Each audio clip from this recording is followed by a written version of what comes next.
Hi hello ನಮಸ್ಕಾರ ವೀಕ್ಷಕರೇ. ಇವತ್ತು ಒಂದೇ ದಿನದಲ್ಲಿ ನಾವು 3 ದೇವಸ್ಥಾನಗಳನ್ನ ನೋಡ್ಕೊಂಡು ಬಂದ್ವಿ. ಅದು ಪಬ್ಲಿಕ್ ಟ್ರಾನ್ಸ್ಪೋರ್ಟಲ್ಲೇನೆ.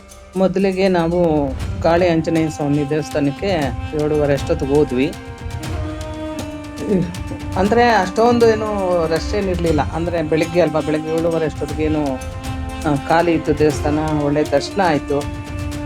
ಮತ್ತು ನಾವು ಅಲ್ಲಿಂದ ಚನ್ನಪಟ್ಟಣಕ್ಕೆ ಹೋಗಬೇಕು, ಕಬ್ಬಾಳಮ್ಮ ದೇವಿ ನೋಡಬೇಕು ಅಂತ ಅಂದ್ಕೊಂಡಿದ್ವಿ.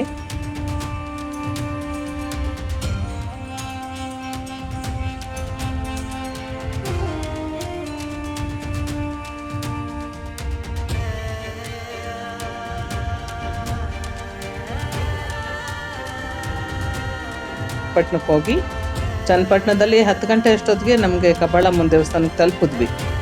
ಅಲ್ಲಿ ಚನ್ನಪಟ್ಟಣದಿಂದ ಅರ್ಧ ಗಂಟೆ ದಾರಿ ಅಷ್ಟೇ ಆ ಕಬ್ಬಾಳಮ್ಮ ದೇವಸ್ಥಾನ. ಸರಿ, ಅಲ್ಲಿ ಹೋದ್ವಿ. ಅಲ್ಲೂ ಏನು ರಶ್ ಇರಲಿಲ್ಲ, ಖಾಲಿ ಇತ್ತು. ಅಂದರೆ ನಾವು ಹೋಗಿದ್ದು ಗುರುವಾರ ಆದ್ದರಿಂದ ರಶ್ ಏನಿರಲಿಲ್ಲ. ಅಂದರೆ ಬೇಗ ದರ್ಶನ ಆಗೋಯ್ತು. ಒಂದು 15-20 ನಿಮಿಷದಲ್ಲೇ ದರ್ಶನ ಆಯಿತು.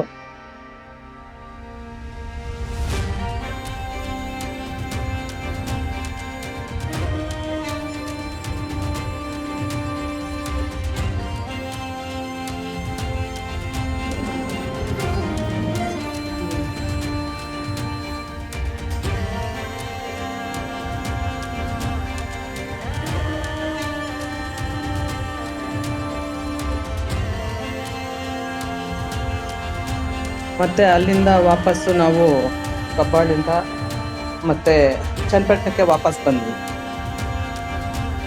ವಾಪಸ್ ಬಂದಮೇಲೆ ಅಲ್ಲಿಂದ ನಾವು ಹಂಗರಹಳ್ಳಿಗೆ ಹೋಗಬೇಕು ಅಂತ ಅಂದ್ಕೊಂಡಿದ್ವಿ.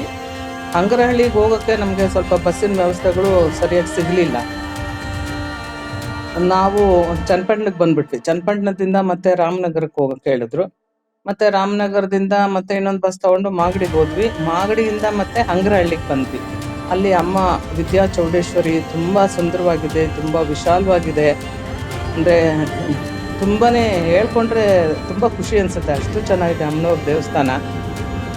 ಸರಿ, ಅಲ್ಲಿಗೆ ಒಂದು 3 ಗಂಟೆ ಅಷ್ಟೊತ್ತಿಗೆ ಬಂದ್ವಿ. ದೇವಸ್ಥಾನದಲ್ಲಿ ಏನು ಜನ ಯಾರೂ ಇರಲಿಲ್ಲ. ಸರಿ, ನಮ್ಮದು ಒಳ್ಳೆ ದರ್ಶನ ಆಯಿತು ಅಮ್ಮಂದು. ಮತ್ತು ಅಲ್ಲೇ ಅನ್ನಪ್ರಸಾದ ಇತ್ತು. ಸರಿ, ಅನ್ನಪ್ರಸಾದನೂ ತಗೊಂಡು ಅಲ್ಲೇ ಒಂದು ಸ್ವಲ್ಪ ಹೊತ್ತಿದ್ದು.